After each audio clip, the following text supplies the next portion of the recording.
The ANC's vote share at the 2021 local elections looks set to be slashed after they failed to register candidates in some municipalities. The ANC will be challenging the Independent Electoral Commission at the Electoral Court to have the councilors' registration roll reopened. Their main argument is that technical issues on deadline day held up their final registrations, but no other party has made this complaint. As it stands, about 13% of all municipalities in South Africa could fail to host an ANC candidate. That's more than 1 in 8 regions, and if the courts rule against the governing party, a significant chunk of their voter share will be lost. They argue that some of the difficulties were beyond the ANC's control, citing COVID-19 restrictions which curtailed the branch general meetings. To tell us more about what this means, we're joined by Professor Ivor Sarakinsky, Associate Professor at the Wits School of Governance. Professor Sarakinsky, good to speak to you this morning. Much ado about nothing, or do the ANC actually have a leg to stand on? Morning, Hugo and viewers.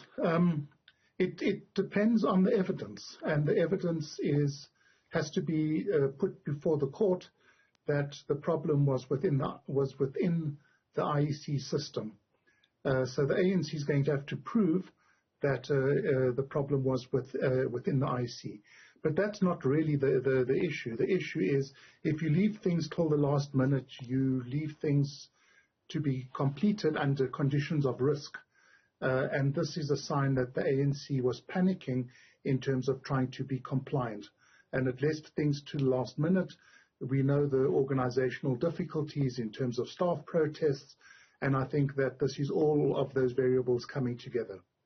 Are we surprised, Professor, that the EFF, the DA, and amongst the larger political parties are not contesting this?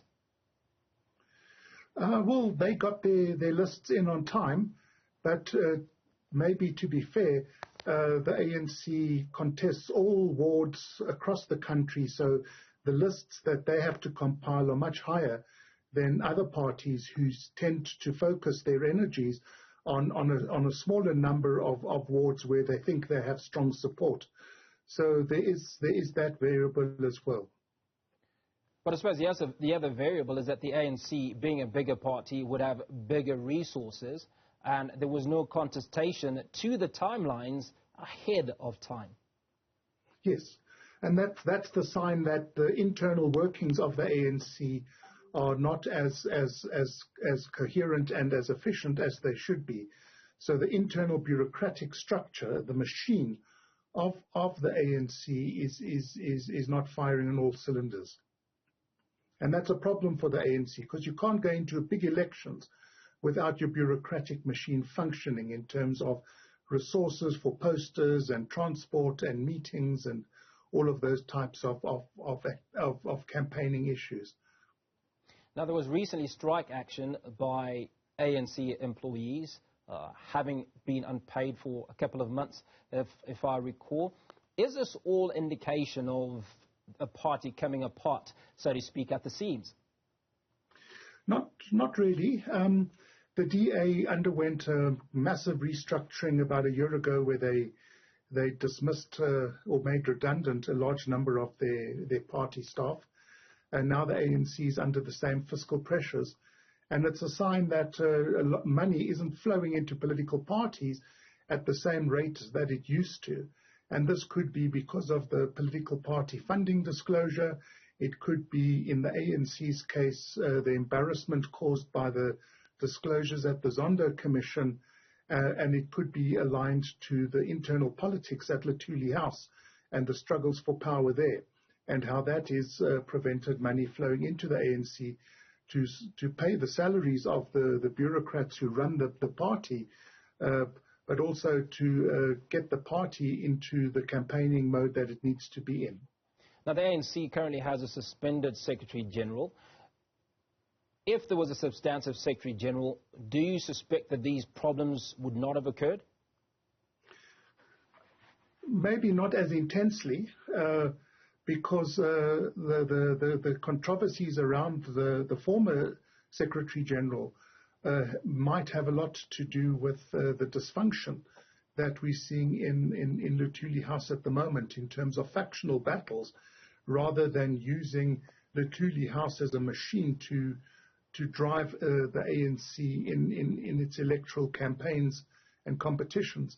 So I think there's been some distraction in Luthuli House in terms of people there being drawn into factional politics, internal politics, and they've taken their eyes off the ball in terms of the real purpose of a political party in a democracy, which is to compete in elections and to manage the party in between elections. And that seems to be the problem now. If I get you correctly, you're suggesting that the hand of the suspended Secretary General might be evident in this chaos, if you will, that the ANC certainly is experiencing at the moment. Well, it seems as if some of the people who he surrounded himself with in Luthuli House had less to do with running the ANC party machine and more to do with internal battles. And a number of those people in Luthuli House are often seen in military camouflage uniforms rather than in ANC regalia. And that's a sign that people aligned to the former Secretary General's office or within Luthuli House were not there to drive the party political machine in terms of its campaigning agenda and its organizational agenda as well. Now, we have an interesting scenario, Professor, in that as it stands, 13% of all municipalities in South Africa could fail to host an ANC candidate. What does that landscape politically look like? What is the impact on the ANC as an organization? Well, I think we need to be very clear here that in the past, other parties have not met the deadline and the IEC hasn't budged, and other parties' candidates were not on the ballot. And that's the rule. That's how it works. You can't suddenly change the handball rule in football mid-game. So if the Electoral Court does not rule in favor of the ANC, then those candidates in those municipalities will just not be on the ballot list. And that means that voters will not be able to select ANC candidates if that was their intention, and they will just either have to vote for other candidates or not vote at all. And that's the pattern, and that's the precedent in South Africa.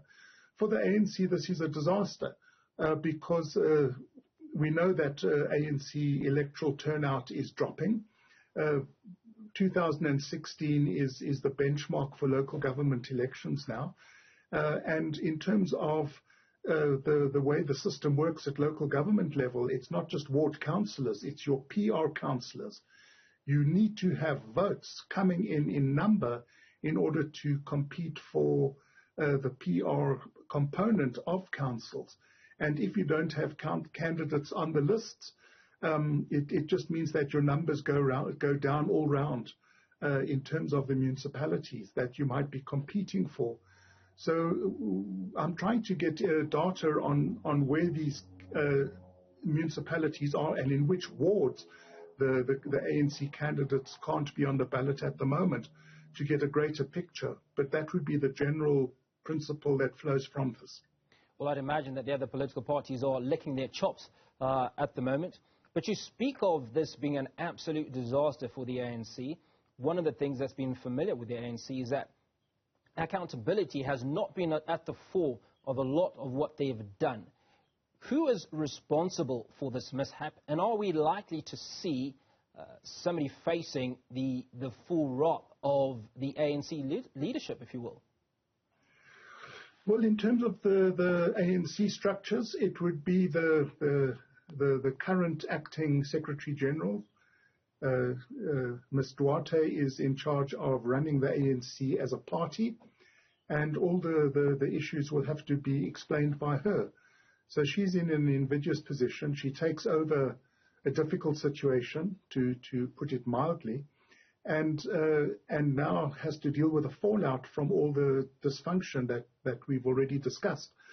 And that's where the first line of question will be, in terms of what happened, why weren't we ready, why are people going on strike, why hasn't the work been done that needed to be done. So I think that's where it will go. And who knows if it will make any difference, because in terms of the broader ANC factional battles, the leadership will be hesitant to point fingers too strongly at any individual lest they move over to the other side.